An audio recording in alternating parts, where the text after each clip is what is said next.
common question, I guess. There's no easy answer to that.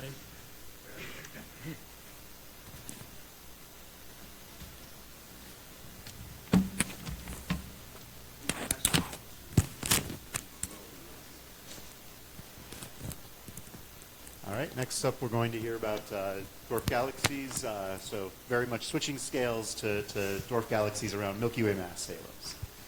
Yeah. Can you hear me at the back? Okay. So yeah, switching scales to smaller scales. First of all, thank you to the organizers for giving me the opportunity of presenting my research in this amazing workshop in this beautiful city that I am enjoying. I am Ramon Rodriguez-Cardoso, a third-year PhD student at Complutense University in Madrid, Spain. My supervisors are Santi Rocafabrega and Jesus Gallego. I'm going to present the... sorry. Okay, this is not working. I am going to present... I need to connect this for... Yeah, probably. Okay, perfect. So I'm going to present the main research of my PhD that is about the study of satellite galaxies in cosmological zooming simulations of Milky Way mass halos. I'm going to try to present two different projects. First, we study the satellite quenching in the Agora Cosmorun simulations, and then the formation of plane of satellites in Wintergat and GM simulations. So let's move to satellite quenching. Satellite galaxies quench the star formation because of the interaction with the host CGM, as we have heard in previous talks yesterday. So we are going to use the Agora Cosmorun suite of simulations to try to disentangle the physics behind this satellite quenching. Basically, I'm going to summarize the main outcomes of this Agora paper that I led. So for the ones that maybe don't know about the Agora project, I am going to give a brief introduction about the Agora project and the Agora Cosmorun simulations. Basically, we want to understand if the output of our simulations are reproducible. If we start from the same initial conditions and assume some standard physics, we obtain the same outputs, and if not, why? So basically here are the Agora Cosmorun simulations. We start from the same initial conditions, and we simulate the same Milky Way mass halo across 8 of the most widely used codes in the field. And we assume a common baryonic physics, except that the supernova feedback implementation of each code is different. So as we can check, some properties as the dark matter density are in good agreement between our models, so we can say that they converge and they are model independent, so we can trust them. But another properties like the gas temperature and the gas metallicity are in completely disagreement because of the different supernova feedback implementations. So maybe we can try to focus on that and try to understand this, compare with observations, and try to constrain our models. Okay, basically we are going to use these simulations to study how the satellite galaxies properties change with the interaction with the host, and for that I'm going to be very quick here. We need to accurately track subhalos during the infall, and this is not straightforward. So we use a pretty similar approach as in SimFind or Sparta. We use a particle tracking algorithm to post-process the merger trees of consistent trees, and now we are able to track accurately all our satellite galaxies. So we are going to try to study how these guys change the properties during the interaction with the host. For example, here we are plotting the quenched fraction against the stellar mass, and here the quenching time scales against the stellar mass for each one of our models. I don't have enough time to go through any details here, but overall we are comparing here with, for example, observations of the local group and observations of the Saga and ELV's Milky Way analog surveys. And what we have found is that all our models reproduce overall the same trend as in observations. The less massive the satellite, the faster is quenching. More massive satellites are able to retain the gas at the very inner and keep forming stars. And here we can check with the quenching time scales, like this trend. But we have also discrepancies between models. Gadget and especially Gear show larger quenching time scales and more star-forming galaxies that are these blue arrows. So we are going to try to understand that. For that, we are going to take advantage that we have the same initial conditions, so we have the same satellite galaxies infalling to the same host. So here we are going to play this video. We have the same satellite infalling to the same host. Here we have the isolated satellites, so we can check how the supernova feedback physics, the supernova are regulating the star formation. And here we are interacting with the host, hot CGM of the host. And after one full orbit, we can check how for some models, like AREPO-T or ART-1, our satellite was completely quenched, whereas in other models, as for example GEAR, we are able to retain a large amount of cold gas at the very inner and keep star forming. To better understand that, in the paper, we developed a method to quantify the efficiency and the impact of different quenching mechanisms as ramp-pressure stripping, tidal stripping, harassment, and we compare between our models. Overall, we have a kind of convergence that ramp-pressure stripping is the most effective stripping mechanism in Milky Way mass halos across all the models, but the efficiency of ramp-pressure stripping, that is this purple circle, is pretty different between models, especially in Gadget, but especially in GEAR. 20% of our satellites were unaffected, whereas in the rest are 0. And the efficiency of ramp-pressure stripping is quite low. To understand that, we propose two scenarios. The different supernova feedback implementation is modifying the host CGM of our Milky Way mass halo, so the ramp pressure felt by our satellites is different, but we compare and it's in completely good agreement between our models. And the other scenario is, okay, the different supernova feedback implementation is modifying the properties, the intrinsic properties of our satellites, so the restoring force, the capability of retaining the gas are pretty different. And this was the key point. So for example, in GEAR we have 3 decks higher restoring forces than in AREPO, and this is what is driving the quenching efficiency in our models, and we showed that this is really sensitive to the different supernova feedback implementations. Okay, now take a breath and move to the other project that was the studying the formation of planes of satellites. And okay, probably you already know that which is the plane of satellites problem. That is a small scale tension of the lambda CDM model, basically in the local group, in Andromeda, and especially in the Milky Way. We found that our satellites are distributed in planar structures, and a high fraction of them are show like coherent co-rotation. And basically, historically, cosmological simulations struggle to reproduce these planar structures, and we predict like a more isotropic and spherical distribution. So to study that, basically we are going to move to another suite of cosmological Milky Way simulations, FinterGAT and GM. And if in these simulations we have a spatial resolution of 20 parsecs and higher stellar mass resolution than in Agora, so we have a large amount of satellite galaxies comparable to the Milky Way and a well-resolved stellar disk that is important to study planes of satellites. And basically, in Agora, we had the same initial conditions with different numerical codes and different supernova feedback implementations.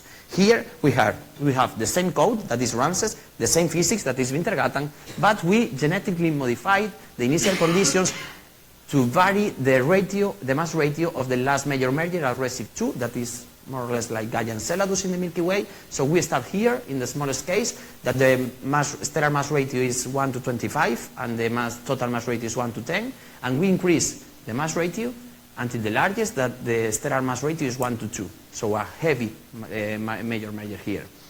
As we can check in this paper of McTang, the different mass ratios lead to completely different morphologies, and in this project we are going to try to answer these two questions. Please, all the results that are going to come are preliminary, but we want to answer, do these simulations produce planes of satellites comparable to the local group? And if so, is there any trend between the last major merger? So, I don't have enough time, but the main result is, yes, we produce planes of satellites comparable to the observers in the local group, and we basically see a trend between the last major merger at Recife 2. Here we have the Milky Way, and here we are plotting in an ITOF diagram the spherical components of the angular momentum of our satellites. Here is the Milky Way, and we can check that this is the skeleton of the plane of the Milky Way. We have coherent co-rotation of around 40% of our Milky Way satellites are inside this region and the opposite region.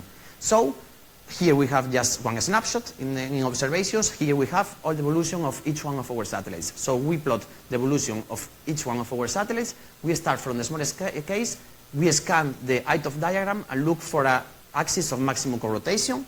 And here we have like 26% of our satellites are in this region or in the opposite. 29. And as we increase the mass ratio merger, we increase the fraction, 42, 47, and 47. So, and we are pretty similar and even higher fraction of orbiting satellites as in Milky Way. So here is the same. We fix the direction of the maximum co-rotation axis, and we increase the angle.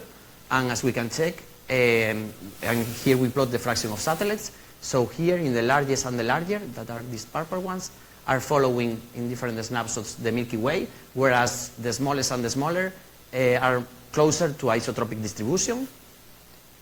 And here just a visual example that here are the 14 classical satellites of the Milky Way, and here we have like the 14 satellites selected of the largest merger case, where we have a more massive major merger. And for more than 4 gigayears, we are able to reproduce the same planar structure and corvitation as in the Milky Way. So, okay, we have found, surprisingly, a trend that the last major merger 10 billion years ago affect the formation of planar structures at low redshift.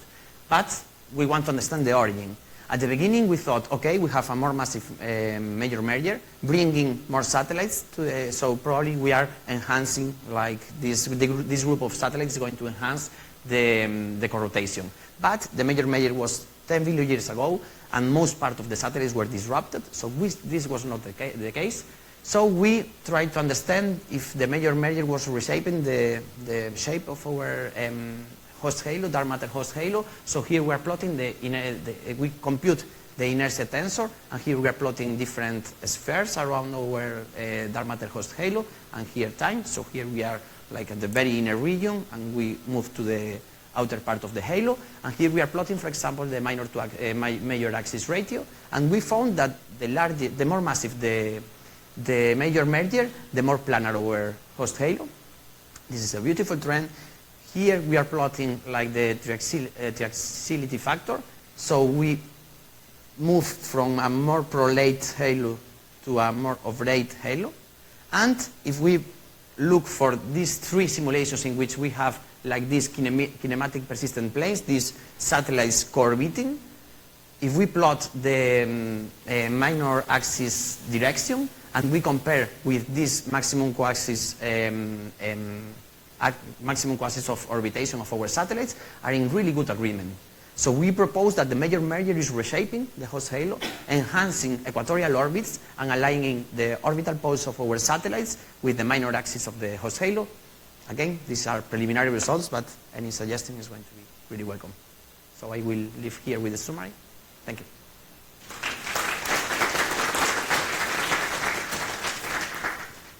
Thank you. Questions? I have 2 questions. The first is, I understand what you are trying to argue, that the major merger reshapes the orbits, but in the end, if you now look at statistically the distribution of the dark matter and the subhalos of the satellites, are the subhalos still significantly more flatter than the dark matter? Like the subhalos, the distribution of the subhalos, is it more flat than that of the... How do Actually, you explain that? I can understand that a major merger reshapes the halo structure. But why does it preferentially do it more significantly for the satellites than the dark matter particles? Because our argument, and we need to investigate that in more detail, is that basically the satellites will infall in the same directions because the large structure for all the simulations is the same.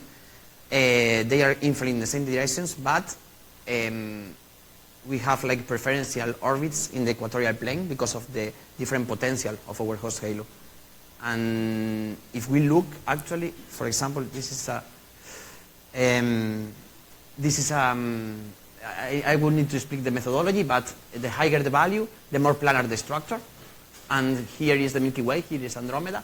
If we move from the largest to the smallest, we found a beautiful trend again that the largest the host halo, the major merger, the more planar is the structure of satellites.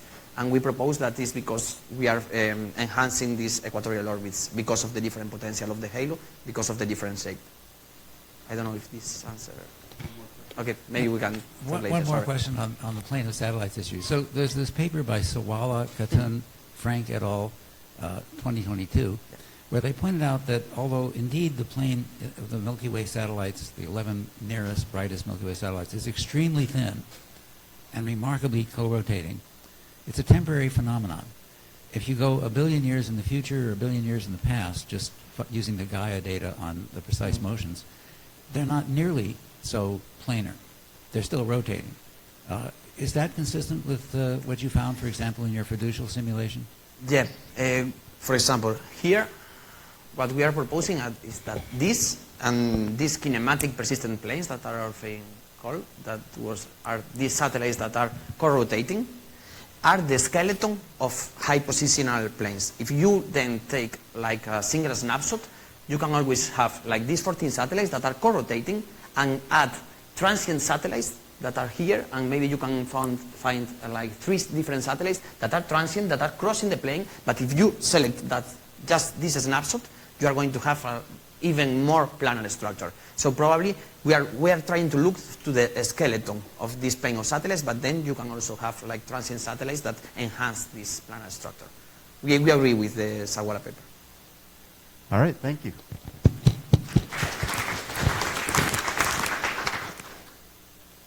All right, now we're going to be, I think, staying on small galaxies, but jumping back in time again to high redshift and thinking about molecular self-shielding models.